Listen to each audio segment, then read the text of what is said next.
Assalamualaikum warahmatullahi wabarakatuh. Perkenalkan, kami dari kelompok 1 ingin mempresentasikan hasil diskusi kami yang berjudul Internasional Terhadap Perekonomian Luar Negeri. Sebelum itu kami akan memperkenalkan diri kami masing-masing. Nama saya Dimas Pardede Lubis. Perkenalkan, nama saya Saif Fadilah. Saya Syarifah Halimah. Saya Bibi Daulia.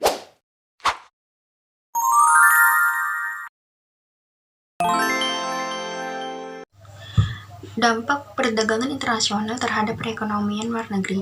Di perdagangan internasional ini dapat memungkinkan negara-negara untuk memperluas pasar mereka dan bisa meningkatkan pendapatan nasional.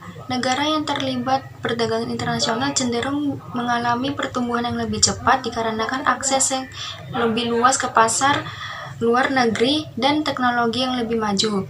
Namun, perdagangan internasional juga dapat membawa dampak negatif, seperti ketergantungan terhadap negara tertentu dan risiko persaingan yang tinggi yang bisa dapat merugikan industri lokal. Arus modal internasional dan perekonomian luar negeri. Arus modal internasional dalam bentuk FDI atau Foreign Direct Investment atau investasi langsung asing dan pinjaman dari lembaga keuangan internasional untuk membantu negara-negara mengembangkan dan mendanai pembangunan infrastruktur dan proyek ekonomi lainnya. Kebijakan ekonomi dalam era global dan stabilitas dalam ekonomi. Dalam kebijakan ekonomi dalam era global yang dapat dikelola oleh lembaga internasional seperti WTO atau World Trade Organization dan IMF International Monetary Fund yang bertujuan untuk menjaga stabilitas ekonomi era global.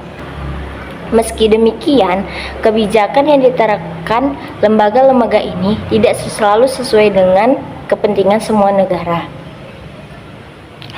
terutama negara berkembang yang seringkali memiliki keterbatasan dalam memanfaatkan kesempatan yang ditawarkan oleh ekonomi era global.